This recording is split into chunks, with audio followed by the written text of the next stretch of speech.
A mórbida razão por trás do nariz danificado das estátuas do Egito Antigo. Os ladrões de túmulos tinham um curioso e sobrenatural motivo para quebrar tais partes das estátuas. Edward Bleiberg, curador do Brooklyn Museum, revelou em entrevista à revista Arts o motivo de diversas estátuas do Antigo Egito terem o nariz, ou parte dele, destruído.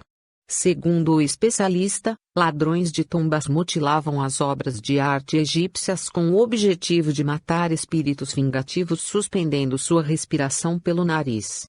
Diversas peças danificadas foram exibidas durante a exposição Striking Power, Iconoclasm in Ancient Egypt, na Fundação de Artes Pulitzer, em St. Louis. O objetivo era provar que, apesar da protuberância poder se quebrar de forma natural durante os anos, o padrão regular de quebra demonstra que os casos não foram aleatórios. Em uma descrição sobre a exposição, que se concentra nos reinados do faraó Hatshepsut, 1478 a 1458 a.C., e Akhenaton, 1353 a 1336 a.C., o pesquisador explicou que esse comportamento foi direcionado e muitas vezes motivado por questões políticas e religiosas. Para os antigos egípcios, as esculturas eram como um vaso para a alma da pessoa que representavam. E, ao esmagar uma parte da estátua, os ladrões da sepultura provavelmente acreditavam que poderiam desativar a força de uma imagem. A parte danificada do corpo não é mais capaz de fazer o seu trabalho, disse Bleiberg à Artsy. Assim, de nariz quebrado, a estátua perderia sua capacidade de respirar. E não poderia mais voltar para o mundo terreno em busca de vingança. Em uma visita ao museu com obras egípcias expostas, você provavelmente vai encontrar algumas delas com o nariz quebrado. Na verdade, a grande maioria. A primeira explicação, mesmo que involuntária, para o porquê delas estarem danificadas é o tempo desde que foram criadas, mesmo que produzida a partir de materiais resistentes.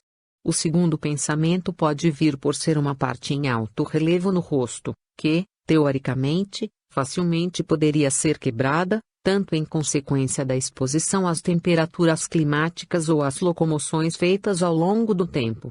Todas essas explicações são relevantes e, ainda mais importantes, não descartáveis.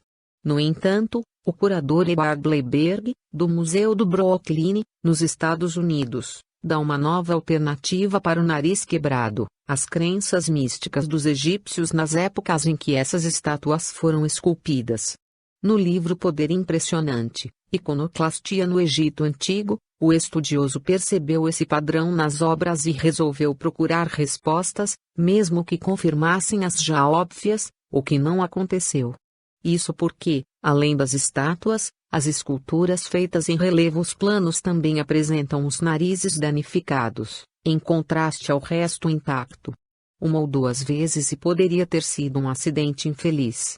Mas quando a maioria das estátuas antigas tem narizes partidos, percebe-se que alguma coisa suspeita está a acontecer.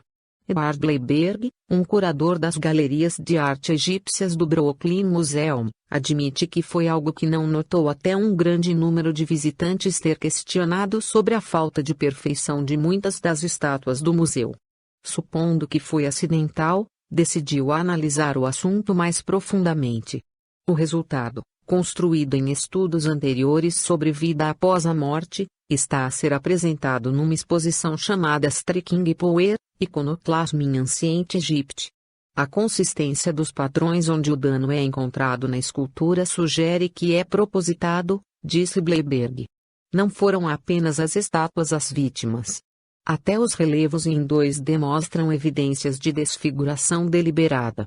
Bleiberg argumenta que isto deriva do facto de que os antigos egípcios acreditavam genuinamente que os ícones continham as almas dos mortos. Consequentemente, estátuas, relevos e outras imagens permaneciam como uma espécie de portal entre o mundo dos vivos e o mundo sobrenatural dos deuses e dos mortos. Um ritual ativaria a estátua para que ela se tornasse possuída pelo espírito da sua semelhança. A maioria das imagens foram guardadas nos túmulos e templos da civilização. No primeiro, os descendentes do falecido poderiam alimentar os seus antepassados na vida após a morte com presentes, às vezes, literalmente comida. No último, os mortais podiam enviar as ofertas de deuses em troca da sua guarda do Egito. Esta crença dava aos ídolos poder, e a única maneira de tirar este poder era através de atos de vandalismo. A parte danificada do corpo já não é capaz de fazer o seu trabalho, explicou Bleiberg. Assim, sem ouvidos, não pode ouvir suas orações. Sem braços, não pode aceitar ofertas. E sem nariz não consegue respirar. Isso efetivamente mata o espírito ícone. Um pequeno ladrão de túmulos pode cortar o nariz para evitar que a pessoa se vingue. O Antigo Egito tem uma longa história de danos à imagem humana. Na pré-história, por exemplo, múmias eram deliberadamente danificadas.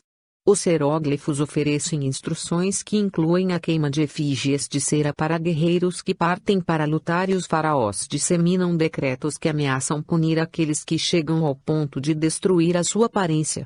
Mais tarde, quando o cristianismo chegou, esculturas, relevos e outros ícones das antigas divindades egípcias foram vandalizados para impedir que os demônios pagãos ressuscitassem. As imagens no espaço público são um reflexo de quem tem o poder de contar a história do que aconteceu e o que deve ser lembrado, acrescentou Bleiberg. Mas a prática de desenterrar ícones não se limita ao Egito. Há atos semelhantes de vandalismo exibidos em retratos que datam da Grécia, Roma e do Império Persa. De acordo com Mark Bradley, da Universidade de Nottingham, Reino Unido, pode ser um símbolo do nariz do King, uma punição da vida real distribuída no mundo clássico, Egito Antigo, América pré-colombiana, Europa medieval, Índia primitiva e o mundo árabe. O nariz do imperador bizantino, Justiniano II, foi cortado quando destronado, para que não tentasse subir ao trono novamente. Hércules ganhou o apelido de Nose-Docker depois da sua propensão para cortar o nariz de arautos que não diziam o que ele queria ouvir. Tem sido um gesto poderosamente simbólico associado à falta de poder, humilhação, visibilidade, exclusão, perda de identidade e dor, escreve. O apagamento de homens e mulheres poderosos na história através da destruição da sua imagem é uma prática conhecida que data a muitos países diferentes e períodos de tempo. Os motivos destes vândalos podem continuar desconhecidos, mas podemos ter certeza de que não era por acaso.